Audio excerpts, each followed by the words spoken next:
더불어민주당이 1인당 25만 원의 코로나19 상생지원금을 추석 전에 지급할 수 있도록 준비하겠다고 밝혔습니다. 소상공인을 위한 희망회복자금은 다음 달 17일부터, 손실보상금은 10월 말부터 지급할 예정입니다. 국회 과방위원회가 야당 몫의 방송통신심의위원 추천을 마치면서 6개월 만에 방심위 구성이 완료됐습니다.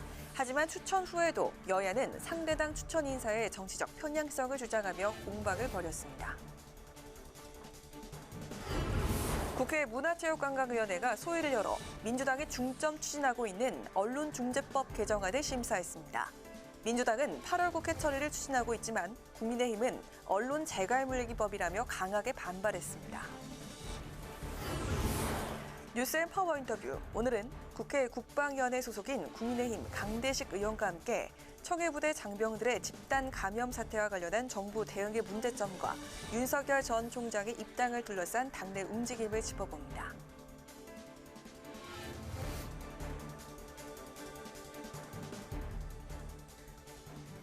여러분 안녕하십니까? 7월 27일 의정 종합뉴스 뉴스엔 시작하겠습니다. 국민 약 88%에게 지급하는 5차 재난지원금, 즉 코로나 상생지원금 지급 시기에 관심이 쏠리는 가운데 더불어민주당이 추석 전에는 지급되도록 하겠다고 밝혔습니다. 7월 7일 손실보상법 공표 이후 정부 방역조치로 발생한 소상공인 손실에 대한 보상금도 10월 말부터 지급될 것이라고 강조했습니다. 보도에 임채원 기자입니다. 어제 정부가 다음 달 하순에는 코로나 상생지원금 지급 준비가 끝난다고 밝힌 데 이어 민주당에서 추석 전에 지급되도록 하겠다는 방침을 내놨습니다. 정확한 일정은 코로나19 확산 추세 등을 고려해 당정이 방역당국과 협의해야겠지만 늦어도 9월에는 지급하겠다는 겁니다.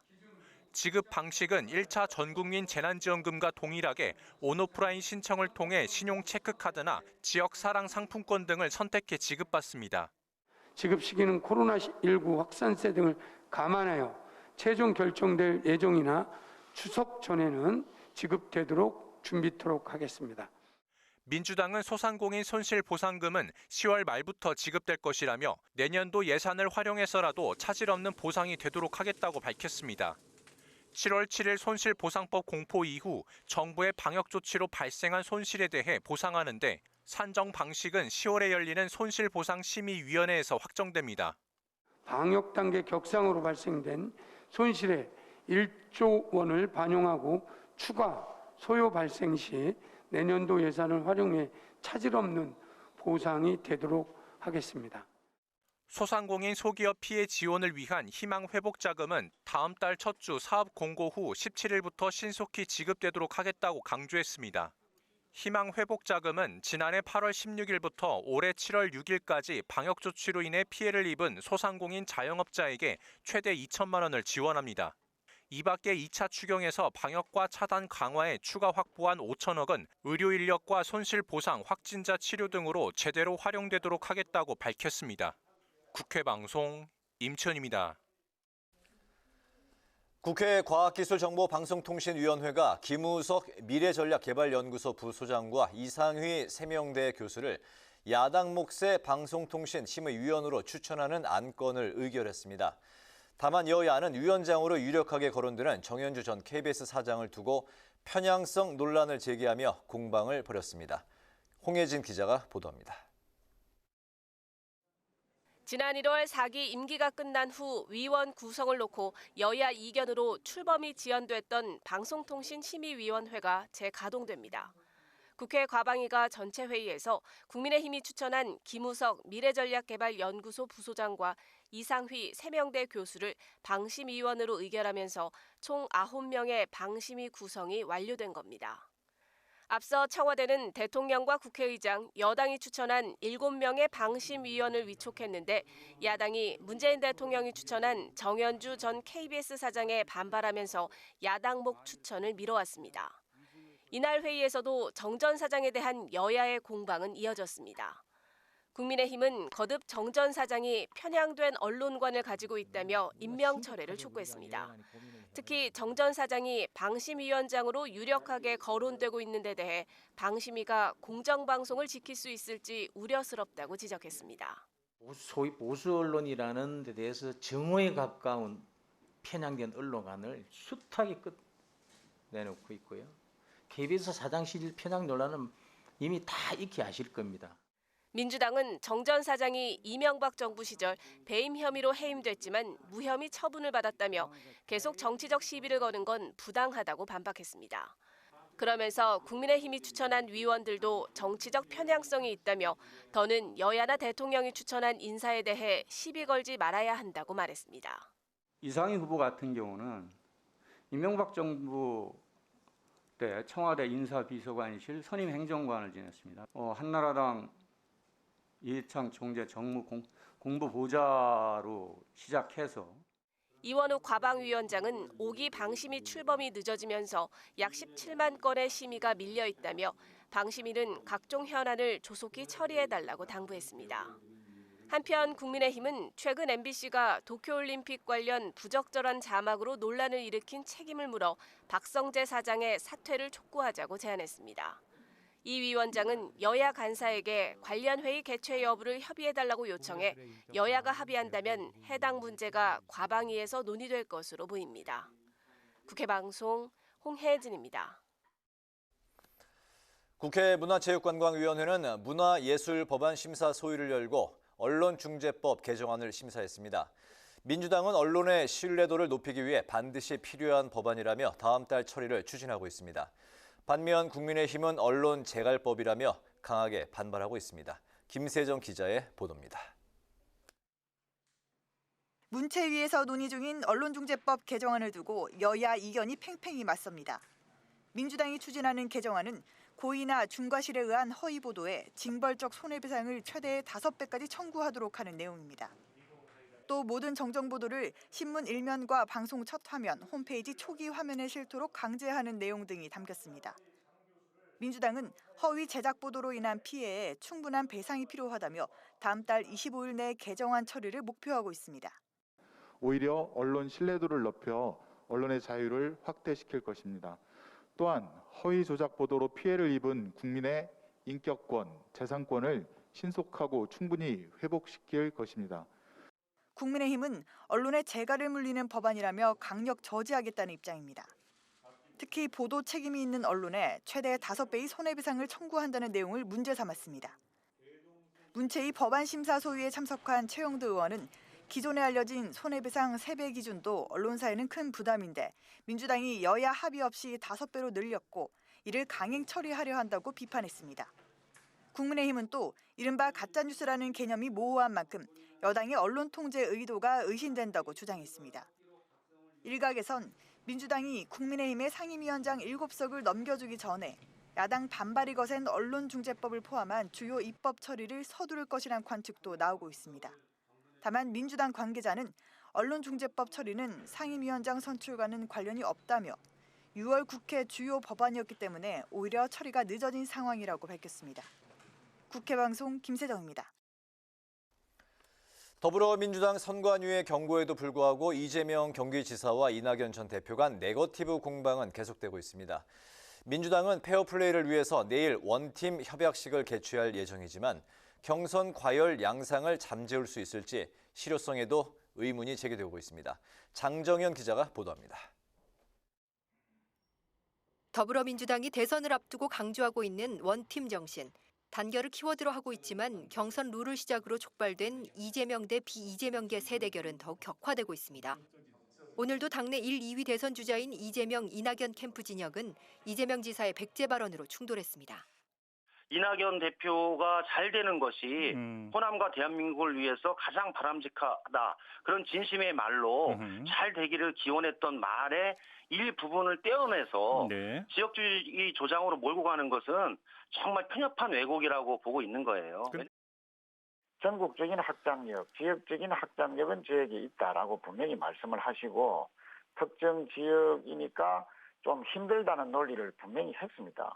지역주의에 기초한 대선 전략이라든지 또 선거 캠페인이라든지 이런 것 자체를 드러내서는 안 되죠. 여기에다 17년 전 고 노무현 전 대통령 탄핵 당시 이낙연 전 대표의 입장이 소환된 두 후보 측 공방은 좀처럼 해소될 기미를 보이지 않고 있습니다. 민주당 선관위는 내일 공정경쟁협약식, 이른바 원팀 협약식을 개최해 대선 주자들이 페어플레이를 다짐하고 정책 경쟁 국면으로 전환한다는 계획이지만 여건은 녹록치 않습니다. 이재명 후보 측에서 명백한 흑색 선전에는 당이 강력히 제재한다는 문구를 협약에 넣어달라고 요구했지만 이낙연 후보 측은 대리인 1대1 토론 등 검증 시간을 제한하며 당의 제재에 반대 입장입니다. 원팀 협약식 또한 후보들 간 이견으로 삐걱대는 상황에다 내일 협약식 이후 예정된 민주당의 첫 대선 경선 TV 토론도 긴장감을 고조시키는 대목입니다. 당 안팎에서는 이재명, 이낙연 두 후보 간 지지율 격차가 줄어든 상황에서 당의 경고에도 서로에 대한 네거티브 공방이 지속돼 원팀을 강조해온 민주당의 경선 기조가 무너지는 건 아닌지 우려하고 있습니다. 국회 방송 장정현입니다. 윤석열 전 검찰총장은 다음 달 10일 자신의 국민의힘 입당설에 아직 입당 여부를 결정하지 않았다며 부인했습니다. 하지만 오래 기다리지 않게 결론을 내겠다고 밝혀 입당이 임박했음을 시사했습니다. 국민의힘과 국민의당의 합당 실무협상단은 뚜렷한 결론을 내지 못한 채 결렬됐습니다. 김동길 기자가 전합니다. 국민의힘 이준석 대표는 윤 전 총장의 다음 달 10일 입당설에 가능성이 없다며 오보에 가깝다고 일축했습니다. 윤 전 총장도 아직 입당할지 안 할지 결정하지 못했다며 늦지 않게 결정하겠다고 밝혔습니다. 진짜 그건 오해 살 일이기 때문에 전혀 그럴 가능성도 없고 그 가능성을 제가 들은 바도 없습니다. 그렇게 늦지 않게 제가 제 행로를 딱 결정을 해서 한번 결정을 하면 그 방향으로 쭉 갈 것입니다. 네. 윤 전 총장은 대권 도전 선언 후 처음으로 부산을 찾았습니다. 박형준 부산시장과 함께 북한 재개발공사 현장을 둘러본 후 부산 지역 국민의힘 의원들과 오찬을 함께하고 자갈치 시장 상인들과 간담회를 갖는 등 민심을 살폈습니다. 당내 보폭을 넓혀가고 있는 최재형 전 감사원장은 오늘 유엔군 참전의 날을 맞아 안보 행보에 나섰습니다. 유엔군 화장장을 찾은 최 전 원장은 대북 정책과 관련해 북한에 일방적으로 끌려다니지 않고 실력과 의지로 평화를 지키겠다고 말했습니다. 또 이명박 박근혜 전 대통령 사면에 대해선 정치적 유불리 계산을 떠나 통합을 위해 문 대통령의 결단이 필요하다고 밝혔습니다. 한편 국민의힘과 국민의당 합당 실무 협상이 결렬됐습니다. 실무 협상단은 당명 변경과 단일 후보 플랫폼 구축 방안 등에 대해 의견을 좁히지 못하고 협상 종료를 선언했습니다.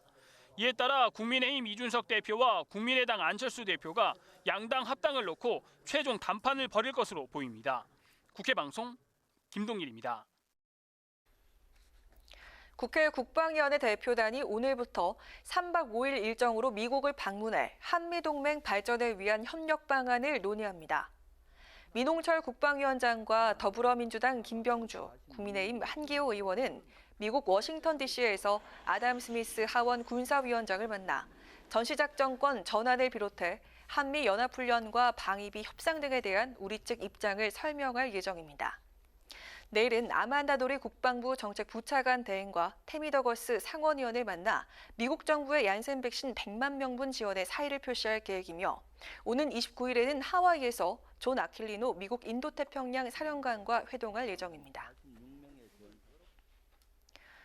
더불어민주당 정책위원회 가상자산 태스크포스가 가상자산 업계 의견을 듣고 가상자산 관련법 제정에 필요한 독립된 업권법에 담겠다고 밝혔습니다. 코인원과 빕섬 등 국내 9개의 가상자산 거래소 대표가 참석한 3차 회의에서 가상자산 TF 간사 김병욱 의원은 거래소 인가와 규제 문제 등을 놓고 가상자산 사업자들의 의견을 듣겠다고 말했습니다. TF 단장인 유동수 의원은 이용자 보호를 위한 건의사항부터 자율규제, 가상자산 관련 불법 행위에 대한 대책 등을 말해주는 내용을 담아 입법하겠다고 밝혔습니다. 국민의힘이 민주당의 임대차 3법 재개정 추진은 잘못을 임대인 탓으로만 돌려 임대인과 임차인의 갈등을 유도하는 파렴치한 행위라고 비판했습니다. 김도읍 정책위 의장은 입장문에서 민주당 윤호중 원내대표가 임대인의 권한을 축소하는 쪽으로 입법 보완을 하겠다고 한 것은 법의 문제를 임대인에게 돌리는 것이라고 주장했습니다. 또 임대차 3법의 부작용으로 전셋값이 상승해 전세 난민이 속출하고 있는데도 법으로 임대료 상승만 제한한다면 전세 품귀 현상이 더 심해질 것이라고 지적했습니다. 박병석 국회의장이 교황청 성직자성 장관으로 임명된 유흥식 라자로 대주교를 만나 교황의 방북 의사가 확실하다고 밝혔습니다. 박병석 의장은 유흥식 대주교와 대전에서 오찬 간담회를 갖고 지난 9일 바티칸 교황청을 방문해 피에트로 파롤린 국무원장과 면담했을 당시 프란치스코 교황이 한반도 문제에 관심이 많고 북한에 초청장이 왔으면 좋겠다고 말했다고 전했습니다. 유 대주교는 박 의장의 말에 동의하면서 어느 시대보다 교황의 방북 가능성이 높아졌고 교황이 가면 많은 문제를 해결할 수 있도록 지형을 바꿀 수 있다고 강조했습니다.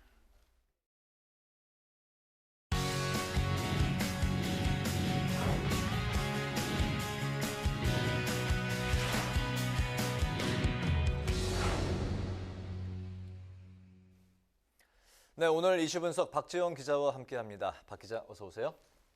네, 국민의힘과 국민의당이 이제 합당을 위한 실무 협상단을 그동안 이제 꾸려왔었는데 오늘 결렬됐다는 소식이 이제 전해졌네요. 그동안 먼저 합당이 추진된 계기부터 살펴볼까요? 네, 지난 4.7 서울 부산시장 보궐선거 당시 서울시장 야권 후보 단일화 과정에서 약속이 된 겁니다. 네. 당시 합당 카드를 꺼내든 건 국민의당 후보였던 안철수 대표였죠. 네. 국민의힘 오세훈 후보와 단일화 경선을 앞두고 있는 상황이었는데요. 내년 정권 교체를 위해선 야권 대통합이 반드시 필요하다고 강조하고 4.7 보궐선거가 끝나면 당원의 동의를 얻어 합당하겠다 이렇게 말했습니다. 당시 안철수 대표 합당 의사의 진정성 없다는 지적도 있었는데요. 이에 대해 안철수 대표는 자신이 단일 후보가 되지 않더라도 보궐선거 이후 합당할 것이라고 밝힌 바 있습니다. 네, 그동안 이제 합당을 위한 협상이 어떻게 진행이 되어 왔습니까? 지난달 22일부터 이제 첫 실무 협상단이 이제 협상을 시작을 했으니까요. 이제 네. 한 달 정도 좀 지났는데 4번 정도 회의를 했습니다. 네. 과도한 지분 요구다 아니다 등등 이런 갈등이 더 많이 표출이 되어 왔었기 때문에 상당히 이견 부분이 크다는 소식이 더 많았었거든요. 결국 오늘 협상 종료를 선언하게 된 건데요. 국민의당 실무 협상 단장인 권은희 의원은 실무 협상단에서 더 이상 괴리가 좁혀지지 않는다 때문에 더 협상단 간의 만남은 없다고 말했습니다. 네, 협상 종료 선언까지 나왔는데 양 당 간 좁혀지지 않는 이견이 어떤 부분인가요?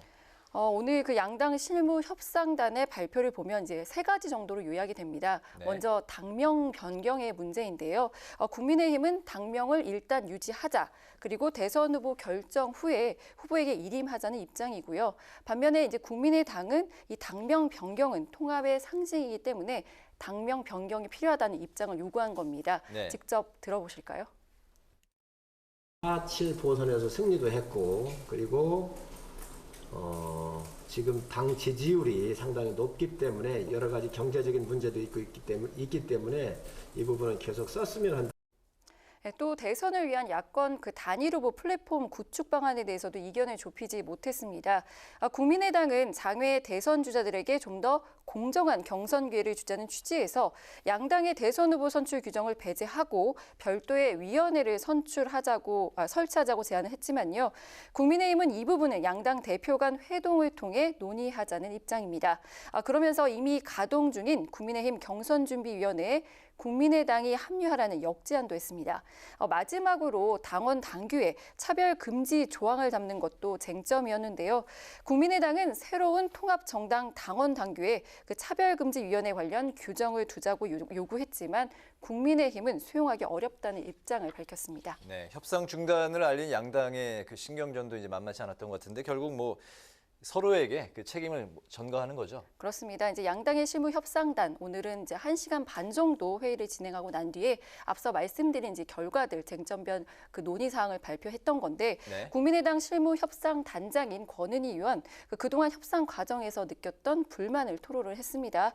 국민의당은 야권 대통합을 위한 합당을 추진했지만 국민의힘은 그렇지 않았다고 주장을 했는데 직접 들어보시겠습니다. 네. 국민의힘은 국민의힘에 의한 국민의힘을 위한 합당을 추진하고 있다라고 평가되었습니다. 하지만 그 국민의힘 실무협상단장인 성일종 의원은 통합이 아닌 합당이 먼저라는 입장과 함께 그동안 실무협상을 통해 양당이 많은 것들을 공통으로 풀었고 받아들일 수 있는 부분은 많이 받아들였다면서 그 건영과는 다른 평가를 내놓았습니다. 네, 이렇게 이제 꽉 막힌 합당 협상을 위해서 양당 대표 간의 만남이 또 이제 필요해 보일 듯도 한데 두 사람의 그 만남 회동 성사에 대해서 박 기자는 어떻게 관측하십니까? 지금 이제 국민의힘 이준석 대표가 이제 국민의당 안철수 대표에게 만나자라는 그 제안을 거듭해 왔었는데 네. 오늘도 협상 종료 소식에 이 대표가 안철수 대표를 향해서 지도자답게 통큰 합의를 할 때라며 협상 테이블에 나오라고 했습니다. 네. 하지만 그동안 안철수 대표는 그 실무 협상이 우선이라면서 그 대표 간 만남에는 좀 회의적인 반응을 보여왔었는데요. 이제 만남이 성사되려면 이제 안철수 대표의 결단이 남은 상황으로 보입니다. 네. 이 두 대표가 만나서 합당의 물꼬를 틀 수 있을지는 좀 더 지켜봐야 할 것 같습니다. 네, 이준석 대표는 대표 간에 일단 만나서 단판을 짓자. 안철수 그렇습니다. 대표는 실무 협상에 진전이 있어야 이제 만날 수 있다. 뭐 이런 입장이군요. 그 두 대표 간에 또 캐릭터를 보여주는 것 같기도 하고요. 네, 잘 알겠습니다. 오늘 그 이슈 분석에서는 국민의힘, 국민의당 합당을 위한 협상이 결렬됐다는 소식부터 분석까지 해봤습니다. 박지영 기자 수고했습니다.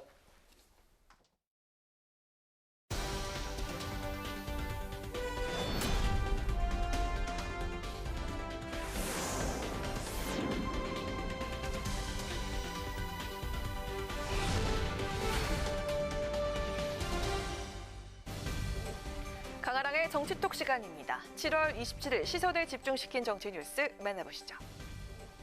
오늘의 첫 번째 정치톡은 역대 최단기간 후원금입니다. 야권의 유력 대선 주자인 윤석열 전 총장이 어제 후원금 계좌를 연 지 하루 만에 한도액인 25억 원을 다 채웠다는 소식이 전해져서 눈길을 끌었습니다. 중앙선관위에 따르면 이번 대선에 출마한 경선 후보자 후원에는 선거 비용 제한액인 513억 900만 원의 5%인 25억 6,545만 원까지 모금할 수 있는데요. 윤석열 캠프 측은 26일 오후 8시 15분 마지막 입금을 끝으로 이 후원금 모집이 완료됐다고 밝혔습니다. 특히 후원자 가운데 94.7%가 10만 원 이하 소액 후원자라고 공개했는데요.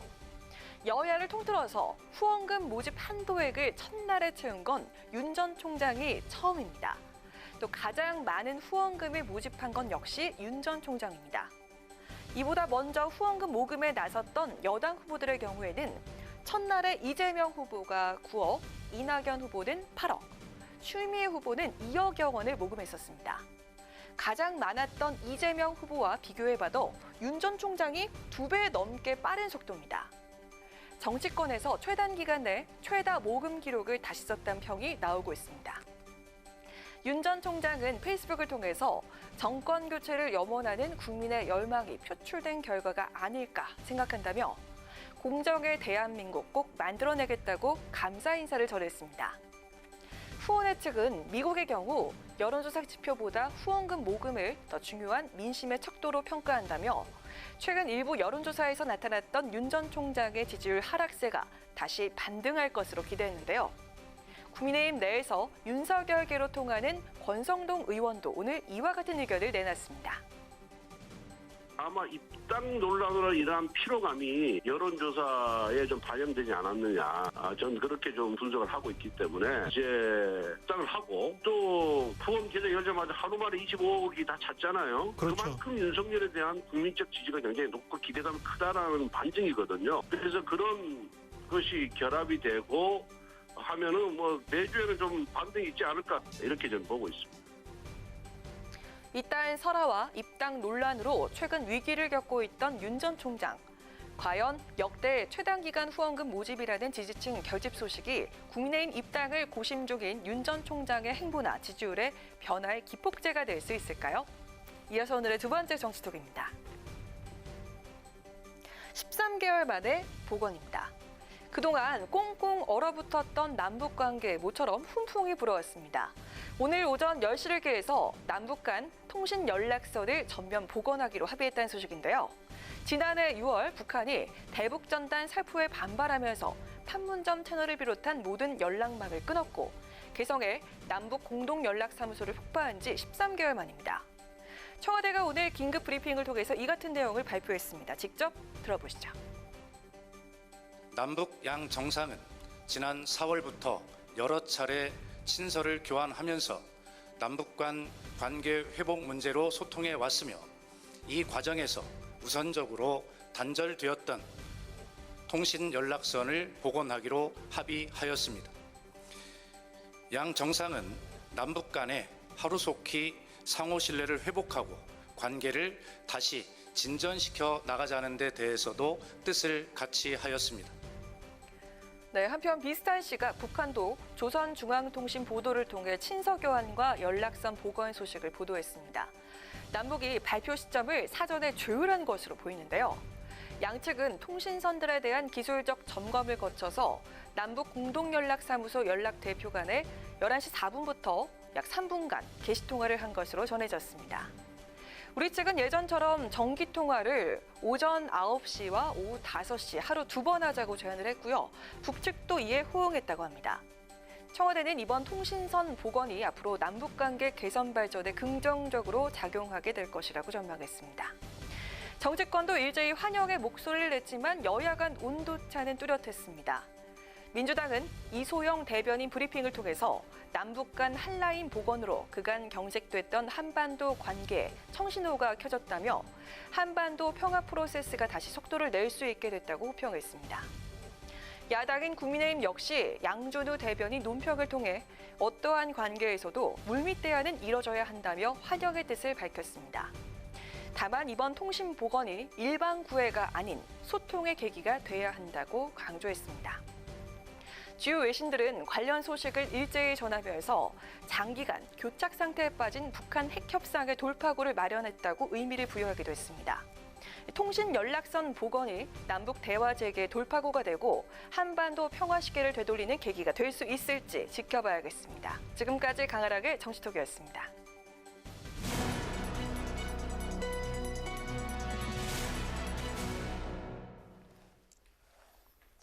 네, 대선 경선이 진행되고 있는 더불어민주당에서는 후보 간 네거티브 공방과 여러 논란으로 어수선한 분위기인데요.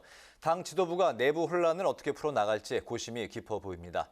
이동학 더불어민주당 최고위원을 화상으로 연결해서 관련 이야기 나눠보겠습니다. 최고위원님 나와 계시죠? 네, 안녕하세요. 네, 안녕하십니까? 네, 첫 질문 드리겠습니다. 최근 후반기 국회 법사위원장 자리를 이제 야당이 넘기기로 한 그 민주당 이 이제 그 야당과 합의를 한 것을 두고 민주당 내 이제 반발이 거센 걸로 알고 있는데요. 항의가 이어지고 있고 또 일부 대선 주자들은 철회까지 거론을 하고 있는데 이에 대한 그 지도부 입장부터 들어보겠습니다.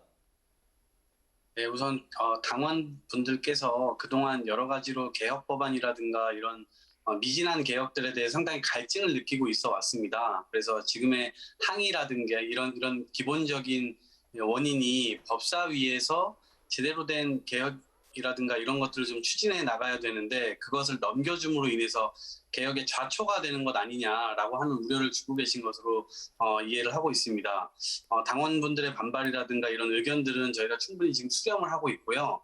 그러나 또 한편으로는 지금 이 국회가 작년에 출범을 하게 되면서 상임위원장부터 해서 모든 위원장을 저희 여당이 다 갖고 있었거든요. 그러면서 늘 야당과 혹은 언론에서는 상임위를 독재하고 있는 것 아니냐라고 하는 그 프레임으로 계속 이제 덮어 씌우는 듯한 모습들이 계속 있어 왔고 그것이 좀 부담으로 작용했던 것도 사실입니다. 그리고 이것이 꼭 우리가 여당일 때 그리고 다수당일 때 통과시켜야 되는 여러 가지 법안들이나 민생 현안들이 있음에도 불구하고 국회라고 하는 공간이 여야가 좀 협치의 공간이 돼야 되는 것 아닌가 이런 부담도 반대편에서 가지고 있었던 상황인 것 같습니다. 그래서 이번 지도부에서 특히나 지금 윤호중 원내대표께서 야당이 이제 자기들의 몫을 다시 요구를 하는 측면에 있어서 그것들을 좀 받아들이면서 법사위를 개혁하는 방안까지 같이 가지고 왔는데요. 이 부분은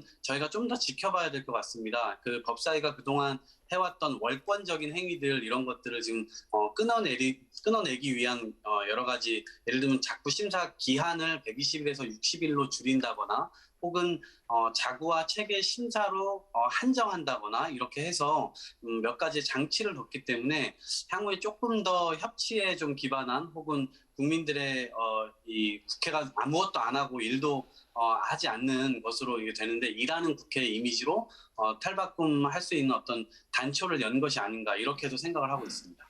네, 이낙연, 이재명 후보 간의 네거티브 공방정도 연일 격화되고 있는데 이를 막기 위한 대선 경선 주자들의 원팀 협약식이 내일 있을 예정입니다. 하지만 이런 상황에서 이게 무의미한 거 아니냐라는 지적이 나오고 있는데요. 당 차원의 제재가 필요하다는 목소리도 나옵니다. 이거 가능성이 있을까요? 네, 저희가 직간접적으로 계속해서 이 캠프 측의 여러 가지 형태의 이야기들을 전달하고 있고요. 또 선관위 차원에서도 그러한 메시지를 강하게 내고 있는 것으로 보고 있습니다. 특히 지금 예를 들면 15년 전, 20년 전의 탄핵 문제에 관해서 이야기하고 있거나 혹은 지역주의 관련된 이제 이 말한 것들을 다시 붙여가지고 이어서 계속 이것들을 이어나가서 지역주의 논쟁으로 가져가고 이런 것에 대해서 일단 국민들이 관심이 없습니다. 그래서 오히려 안 좋은 이미지만 더 굵게 형성되는 것이 아닌가라고 하는 우려가 분명히 있고요. 그런 차원에서 계속 후보 캠프와 그리고 이제 직간접적으로 의원님들 간의 여러 가지 관계들이 있기 때문에 그렇게 해서 계속 의견들을 전달하고 있는 상황입니다. 네. 이런 가운데 야권에서는 최근에 또 드루킹 사건을 다시 이제 꺼내는 모습인데요. 드루킹 특검 재개 그리고 이제 문재인 대통령 책임론을 주장하고 있습니다. 이에 대한 그 민주당 입장도 들어볼까요? 네, 그 이제 문재인 대통령을 연결시키는 것은 저희는 과도하다 이렇게 생각을 하고 있습니다. 실제로도 대통령과는 아무 상관이 없고요. 그다음에 드루킹은 이미 저 수사를 받고 이미 수감 중에 있고 이것을 문재인 대통령과 과도하게 연결시키는 건 문제가 있다고 생각하고요. 그 야당에서 계속해서 이제 이 기조를 정한 것 같아요. 이 기조를 정한 것에 대해서 저희가 인정하기도 어렵고 이해하기도 어렵고요. 또 한켠에서는 이제 사실 제가 느끼고 있는 여러 가지 감정은 드루킹이라고 하는 것은 사실은 박근혜 이 탄핵 당시에 뭐 댓글 부대가 뭐 국정원이 활약을 하고 이런 것과는 좀 궤가 다릅니다. 그래서 민간에서 했었던 일인데 저희는 그럼에도 불구하고 이 부분에 대해서 민주적인 어떤 이 공론의 장에 잘못된 그 신호를 가지고 들어와서 그것이 민간이 됐든 공공이 됐든 이러한 것들은 저희가 민주사회를 열어가는 데 있어서 방해 요소라고 생각하고요. 그런 차원에서 저희가 드루킹 이 분들을 엄호한다거나 뭐 그렇게 할 그런 건 없다고 생각합니다. 그래서 앞으로도 이러한 민주 공론장이 좀 오염되지 않도록 저희가 우리 사회를 잘 이끌어가는 데 역할을 해야겠다는 생각은 하고 있습니다. 네, 여기까지 듣겠습니다. 오늘 말씀 고맙습니다. 네, 지금까지 이동학 더불어민주당 최고위원과 이야기 나눠봤습니다.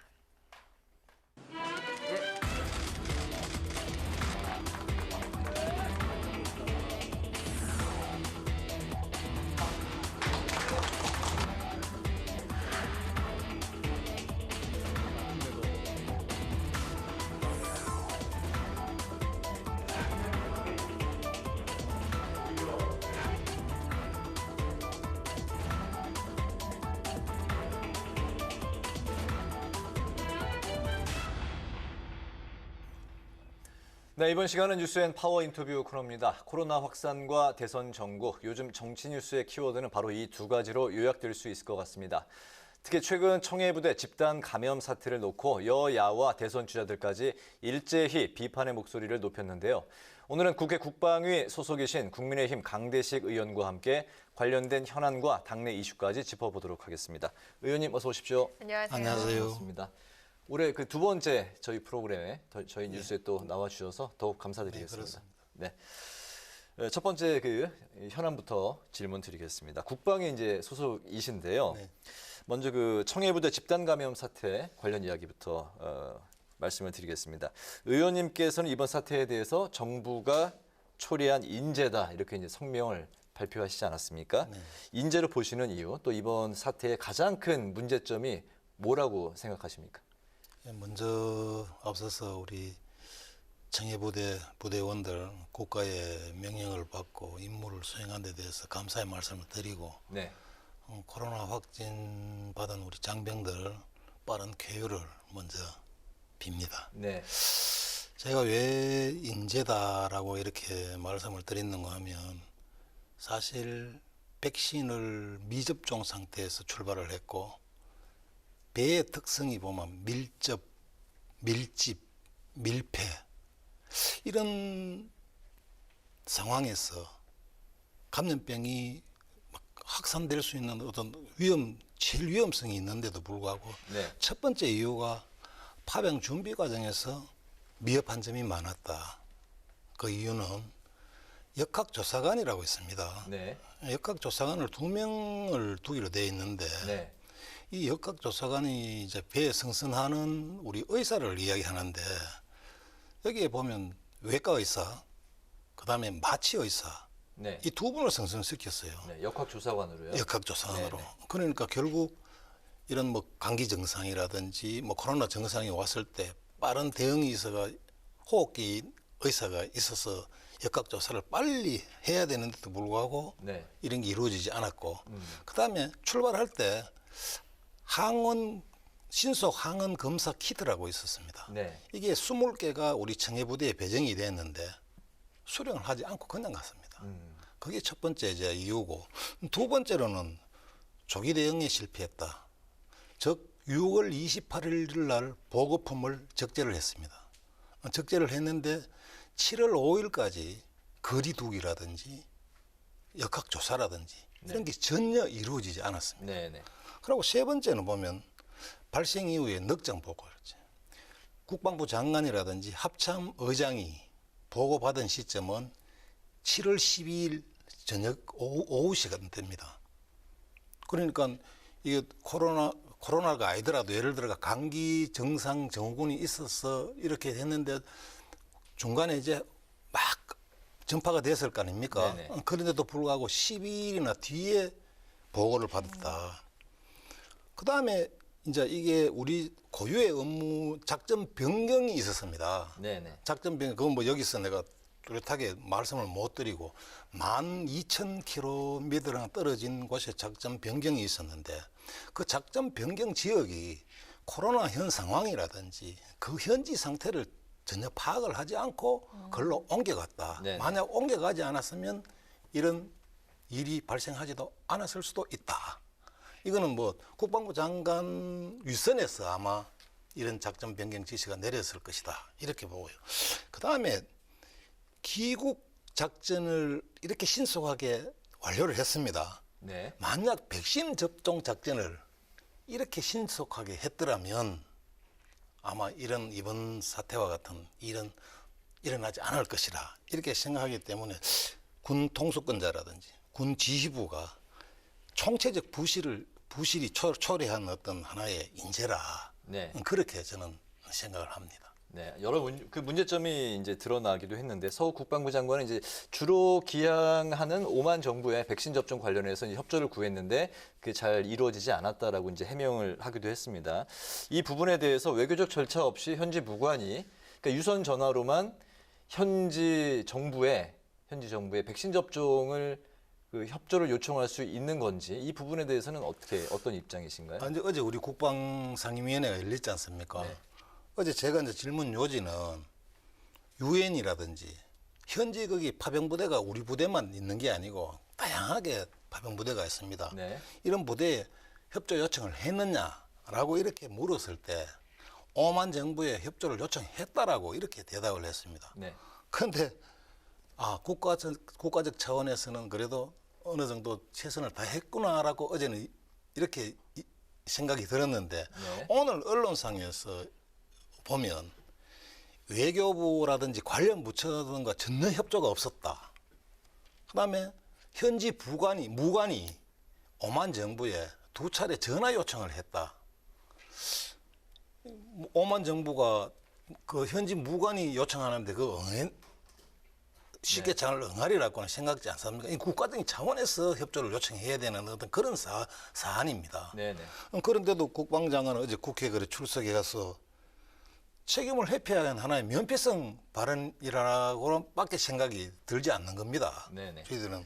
그래서 또 그 이유에 따르는 것은 국민들이 생각할 때 괜히 오만 정부가 우리 협조를 요청을 받아들이지 않았으니까 오만 측에서는 어떻게 생각하겠냐 이 말이지. 알겠습니다. 외교적 결례까지 못했던 것도 문제고 예. 또 외교적인 절차 없이 진행했던 것도 문제이고 외교적 결례까지 외교적 결례가 결과적으로 됐다. 그런 말씀을 하시는 거죠. 다음 질문이 있어서 이 부분은 여기까지만 하겠습니다. 그리고 현재 국방부가 이번 집단 감염 사태에 대해서 전방위 감사에 돌입한 상황인데요. 어제 국민의힘은 이와 관련한 국정조사 요구서를 국회에 제출을 했습니다. 이게 자체적으로는 해결이 안 되는 부분이라고 생각을 하시는 건가요? 그렇죠. 왜냐하면 잘 알고 계시다시피 우리 서해 공무원 피격 사건, 그다음에 부실 급식 문제, 또 이중사 사건, 이번 청해부대 사건, 이런 사건을 일로 올 때마다 우리 국방부 장관이 취임 10개월밖에 안 됐습니다. 그런데 공식 사과 성명을 6번이나 냈습니다. 이런 굵직한 사건이 있을 때마다 사과하고 자체 감사를 실시해가지고 그 실무자만 책임을 지고 어물쩍 넘어가는 이런 사례, 눈 가리고 아웅하는 것밖에 안 되지 않습니까? 더 이상 국민이 어떻게 자체 감사를 갖다가 신뢰를 하겠느냐, 이런 차원에서 또한 이번 사건은 청와대라든지 국방부 장관이라든지 합참의장이라든지 해군 참모총장 이런 군 지휘부가 감사를 받아야 될 상황입니다. 그런데 셀프 감사를 한다? 국민이 납득하겠습니까? 알겠습니다. 그 관련해서 지금 이제 국방장관 책임론이 이제 나오고 있는데 국방장관과 이제 문재인 대통령이 사과 메시지를 했는데 이 메시지로 사과 성명으로 이번 사태가 이제 수습 국면으로 갈 수 있을까요? 어떻습니까? 글쎄요. 사과도 국민들이 느끼기에 진정성을 느껴야 되는데 과연 서 국방부 장관이 백신 접종 노력이 부족했다 이렇게 대국민 사과하는 날 국방부하고 합참은 뭐랬겠습니까? 귀국 작전이 성공리에 군사 외교력을 발휘해가지고 성공리에 끝났다고 자화자찬을 했습니다. 그런데 또 청와대 보좌진은 뭐랬겠습니까? 공중교부기를 파견해서 우리 장병들을 우리나라까지 귀국시키는 데 대해서는 대통령이 아주 참신한 아이디어로서 이렇게 됐다. 그런데 제가 그날 언론에 제가 이제 발표했는 게 뭐냐면 이게 코로나19 대응하는 대비 지침이라든지 또 우발 계획에는 만약 코로나로 인해 가지고 임무를 수행하지 못할 때는 공중거부기를 동원해서 귀국 조치한다는 매뉴얼이 있습니다. 그런 발표가 나자 우리 국민들이 이 거짓이었구나라는 어떤 항의 빗발치는 전화가 있자 대통령께서는 겨우 SNS에 청해부대 가족들에게 사과의 성명을 냈다. 우리 국민들이 이 사과를 진정성 있게 받아들이겠냐, 저는 이렇게 말씀드리고 싶습니다. 자, 이제 그 주제를 당내 대선 관련으로 이제 한번 그 전환을 해보겠는데요. 그 윤석열 전 총장이 지난 주말에 이준석 대표와 이제 치맥 회동을 하면서 입당이 이제 기정사실화되는 이제 분위기로 좀 흘러가는 것 같습니다.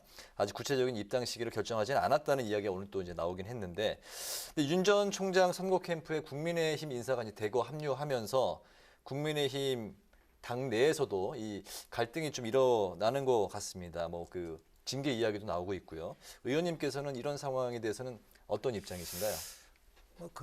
글쎄요, 저는 이거 분열한다 이런 시각으로는 보지 않고요.